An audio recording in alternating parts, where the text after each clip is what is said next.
Good people, makan tanpa sambal buat orang Indonesia nih rasanya nggak lengkap ya. Tapi kita harus hati-hati nih saat mau beli sambal. Jangan sampai yang kita makan ternyata sambal yang dibuat dari cabai yang sudah busuk. Ngeri ya. Ya udah, simak dulu yuk liputan saya berikut ini. Bicara soal pedas, bisa dibilang orang Indonesia salah satu jagonya. Salah satu indikatornya tentu ada pada tingkat konsumsi cabai secara nasional.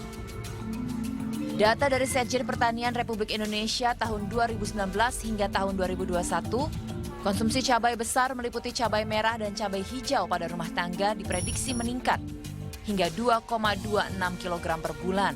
Begitu pula dengan si kecil-kecil cabai rawit. Pada masa yang sama konsumsinya meningkat 1,85 kg per bulannya. Tak pelak jika harga cabai selalu tinggi. Data dari Pusat Informasi Harga Pangan Strategis Nasional, per 16 Oktober 2020, harga cabai merah keriting mencapai Rp41.400 per kilogramnya. Sementara cabai rawit mencapai Rp33.650 per kilogramnya. Di tengah kondisi tersebut, ada saja oknum yang memanfaatkannya untuk meraup untung dengan cara-cara nakal.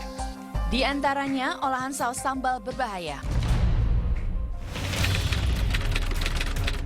Timnet pernah temukan keberadaannya. Penjual saus sambal yang gunakan cabai busuk ditambah bahan-bahan kimia berbahaya. 4 tahun silam di Bandung, Jawa Barat dan Tangerang, Banten.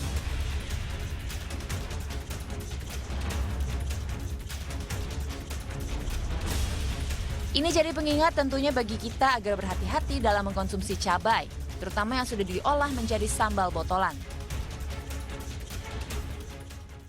Aku pernah nemuin tuh sambal yang berjamur dan rasanya itu lebih banyak ke asamnya dibanding ke pedasnya. Nah itu efeknya begitu makan gak sampai setengah jam itu langsung sakit banget di perutku. Terus abis itu bisa sampai 3-4 harian tuh semacam mules-mules gitu. Memang terkadang kita asal saja percaya bahwa sambal yang kita temukan di rumah makan atau warung-warung kecil aman. Oh, kalau orangnya cuma naruh barang aja gitu ya? Kita order, ya udah ntar yang ini melelayan gitu. Oh gitu. Penagihan. Biasanya yang beli yang tukang mie ayam gitu ya? Iya, mie ayam. Padahal secara sederhana, bisa loh kita buktikan.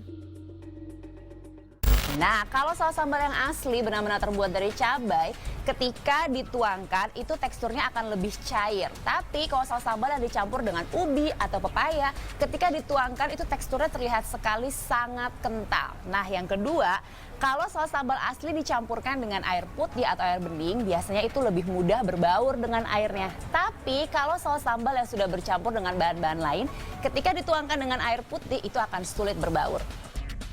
Yang ketiga, periksa apakah nomor registrasi yang ada di kemasannya terdaftar di BPOM. Coba cek via laman cekbepom.pom.go.id. Paling tidak, kita akan merasa aman saat mengkonsumsi sambal. Penggunaan sambal palsu jelas bagi kesehatan sangat mengganggu ya, apalagi bila disertai dengan bahan kimia. Yang dirasakan biasanya sakit pada tenggorokan, kemudian biasanya kalau dia sensitif akan mencret dan akan menyebabkan rasa tidak nyaman di tubuhnya.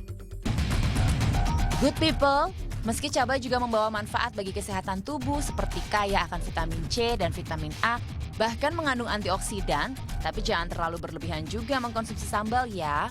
Perlu hati-hati juga, apakah sambal yang kita beli benar-benar terdaftar dalam BPOM dan tidak abal-abal.